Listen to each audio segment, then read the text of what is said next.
That chick's like, what are they doing? All right. So what's your name? Amanda. Amanda. Mm-hmm. How old are you? 45. Where are you from originally? Phoenix. What's your current situation? You homeless?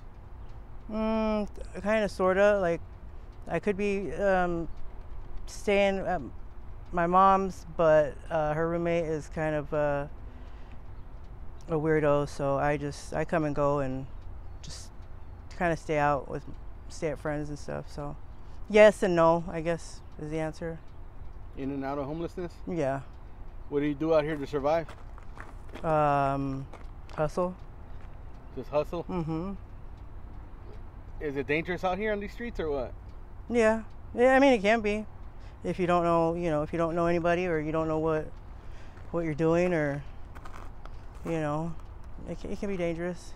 What kind of stuff have you been through? As in what? What do you mean? Like, have you been through anything dangerous out here? Oh, yeah. I've been off and on with this, like, since I was 15. So, I mean, I've been through some situations that, are I'm lucky to still be here. I've had guns pulled on me. I got jumped with a mag light before, tried to break my kneecaps.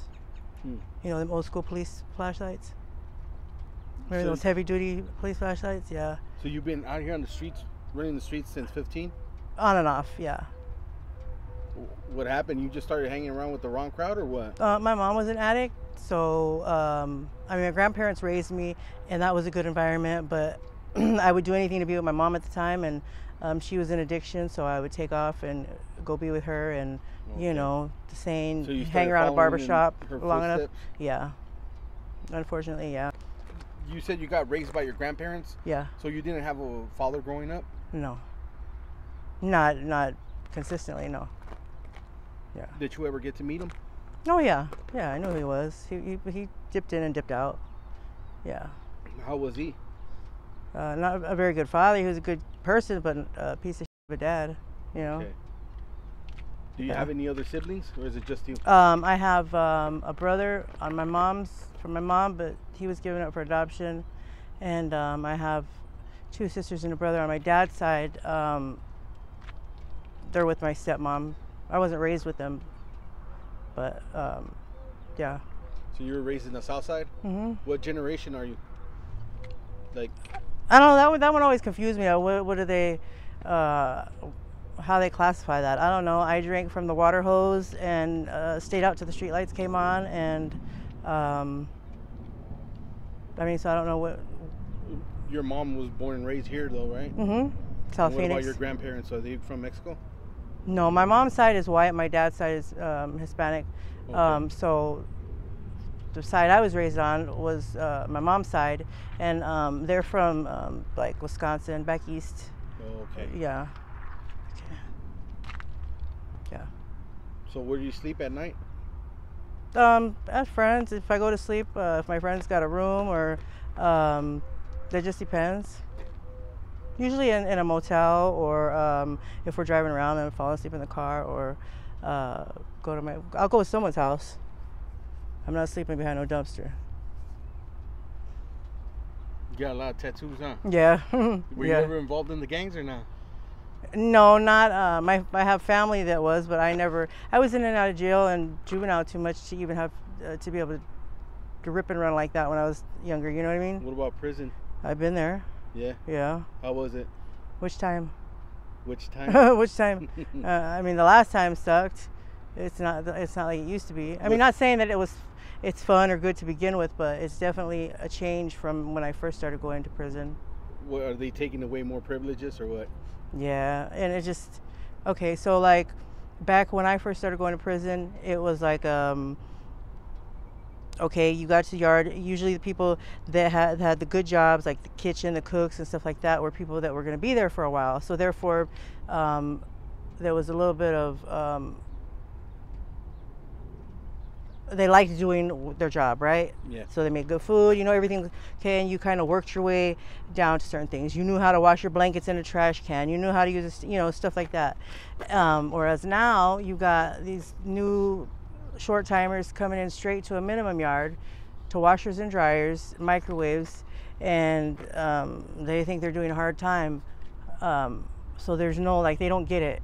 They don't get, so like if the microwave doesn't work, it's like, oh my God, what are we gonna do? It's like, use your stinger, you know what I mean? Like, Yeah. I feel like you should have to go through certain things to be able to enjoy the luxuries of a minimum yard. Like, you need to be in a cell at 90 degrees. You need to, like I said, wash your shit in a trash can and go through the motions of having to do that kind of time before you can complain about not having a microwave. You know what I mean? Like, they don't get it. What's the longest you spend in there? 5.5. 5.5. That's a long time. Mm-hmm. What did you do that time for? Theft of means. Okay. Mm-hmm. Yeah. Have you done it in all one prison, or was it different prisons? It's all Perryville. I mean, there's different yards, but Okay. yeah. Oh, so you guys don't have multiple prisons like in California? No. Okay. Do we have? Well, there we have. Do they still have SACRAC? I think they still have SACRAC, but like, not many people go there. So yeah, we just have the one, Perryville. Yeah. That's it. You ever get in fights in there or what? No. No? I didn't really have to. Were you calling shots in there? No, not like that. But I mean, did I ever get in a fight? No. I mean, I think if you carry yourself with a certain amount of respect and give others that respect, they either give it back to you or you just don't mess with them. You know what I mean? Yeah. I mean, I've come close, I guess, a few times, but ain't nobody got time for that. You know what I mean? Ain't nobody got time for that. How many kids you got? I got 3. 3? Mm-hmm. They're all fully grown? My oldest is 30, 14, and 13. Oh, you got some teenagers. Mm-hmm. Who they with? That's not up for discussion right now. Oh, okay. Yeah. Damn. Yeah. Yeah.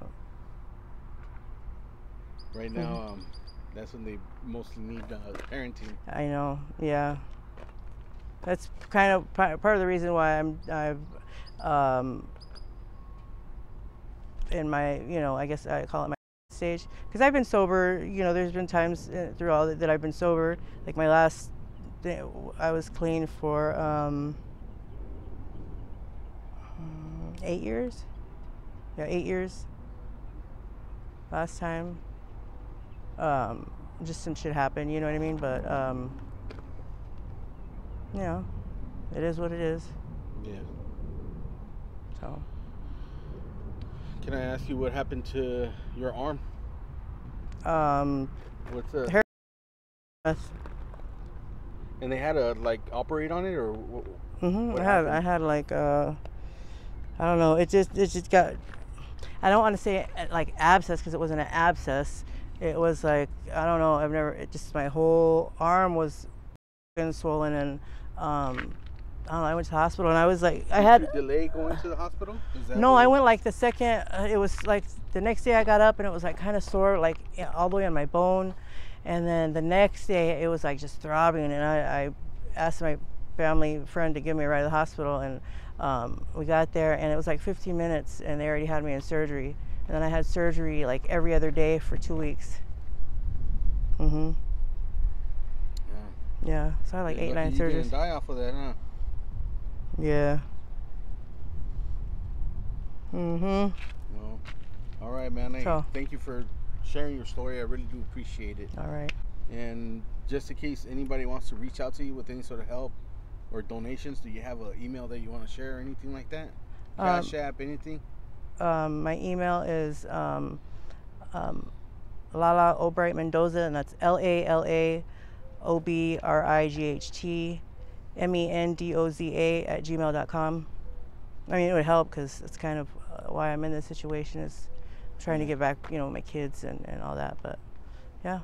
All right. Thank you. All right. Thank you.